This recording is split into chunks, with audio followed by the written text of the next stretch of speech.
My name is John Peterson. I'm a computer education specialist at Owens Primary and Owens Intermediate in the Bakersfield City School District, and a proud CTA and beta member. This is my story. When I was in preschool, I dreamt of being a motorcycle racer, car racer, or an astronaut. By the time I was in kindergarten, I wanted to be the quarterback for the Los Angeles Rams, just like Pat Hayden. Several years later, I was more realistic with my aspirations. I spent all my spare time listening to music like Joy Division, Echo and the Bunnymen, and The Cure. I thought I would have a career designing album covers. I was creative and had some artistic talent, so it seemed like a good choice. I majored in fine art with an emphasis in printmaking. I was the outstanding graduate in the humanities and graduated with honors. I thought finding a job as a graphic artist at a record label would be easy. It wasn't, and I realized that there were about 8 people in the world making a living doing what I thought I wanted to do. I also noticed that all my friends and peers were in professions that had nothing to do with their degree. Evidently, things rarely go as planned when it comes to education and choosing a career path. This experience made me think about my ancestors who had far fewer options when it came time to choose a career.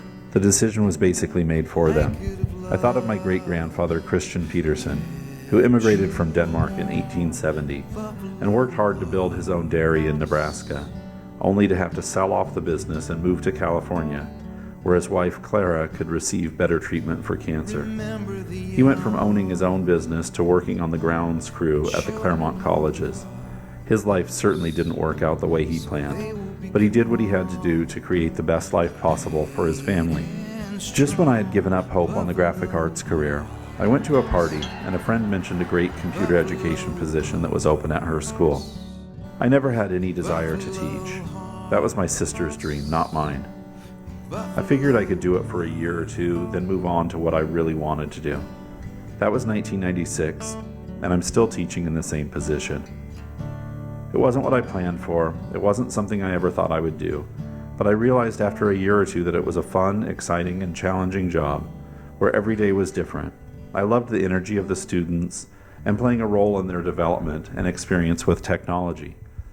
Even though my career didn't go as planned, I honestly feel that I ended up right where I belonged.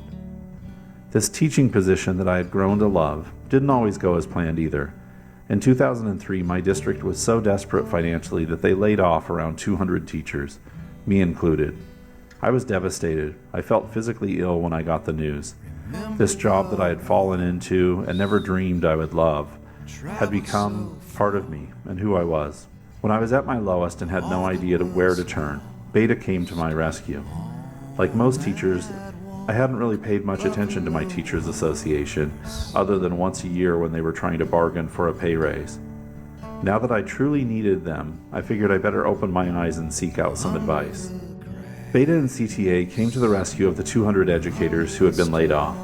They discovered issues and discrepancies with how the district was handling credentials, temporary employees, and emergency permits.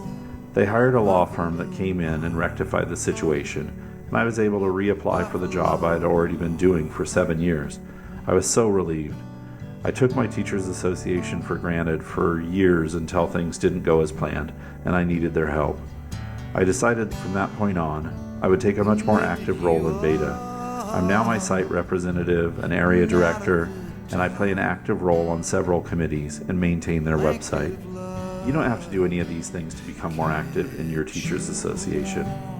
Being active can be as simple as staying up to date on association business, can be as simple as attending district board meetings and events.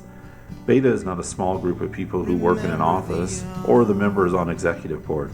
Beta is every single member who teaches in BCSD, and CTA is every single member who teaches in this state. My story is not unique. It's rare that everything goes as you planned.